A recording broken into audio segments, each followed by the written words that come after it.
The Somnath Temple in Gujarat marks 1000 years of faith, devotion and resilience. On this day in 1026 AD, Mahmud of Ghazni had attacked the fortified temple town.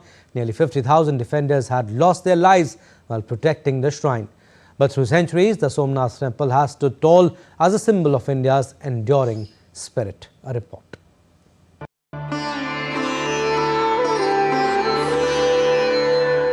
Somnath, one of the 12 Jyotirlingas or the most sacred shrines of Lord Shiva, revered by the Hindus. In fact, this is considered the most sacred of them all and is located in the western Indian state of Gujarat. For centuries, this shrine of Lord Shiva has been an unbroken center of faith for devotees of Sanatan Dharma, the followers of Hinduism since ancient times. The significance of Somnath is captured in this verse. Somalingam naro drishtva sarva papai pramuchyate, which means only a glimpse of Lord Somnath frees devotees from all sins. For centuries, people from different corners of the country have been traveling to Somnath, immersing themselves in boundless spiritual energy, hope and faith.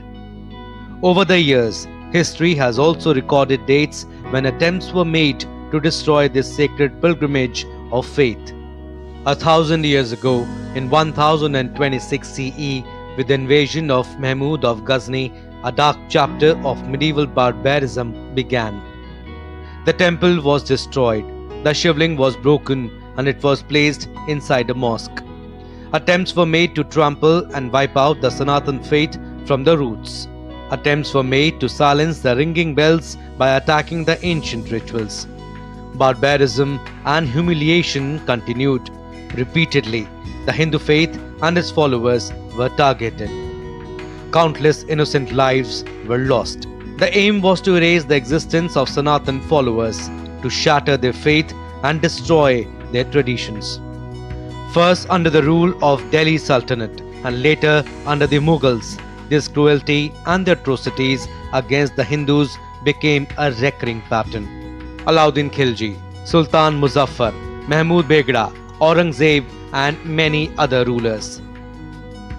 The Somnath shrine faced repeated assaults by the invaders. The onslaught continued for centuries. The intentions were the same: to erase the Hindu faith even from the memory and extinguish forever the flame of faith. But they were mistaken. They did not understand that Sanatan faith is not just limited to a structure.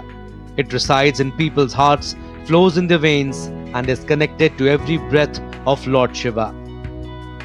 Every thought merges into the divine. These are the values that developed across the plains of the Ganges and Yamuna, the banks of Kaveri, the flow of Narmada, and the expanse of Godavari. Therefore, after every destruction, after every attempt to erase existence, people's determination rose higher than ever. Their faith deepened like ocean, and their tradition stood firm like Himalayas. There was no power, no resources, but there was resolve that belief would not end. Identity would remain eternal. In 1951, in independent India, the reconstruction of Somnath became a tangible expression of this resolve. It was not merely a construction, it was a declaration of self-respect. And today, under the leadership of Prime Minister Narendra Modi, India is embracing its cultural consciousness with renewed confidence, free from the mindset of subjugation.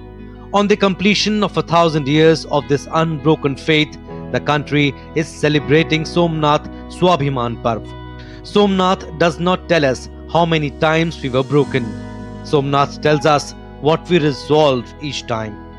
Do not forget, do not bow, do not stop. This is the voice of India's unbroken eternal faith. A civilization that has decided to stand at every turning point of history that even time cannot erase. Bureau Report, DD India.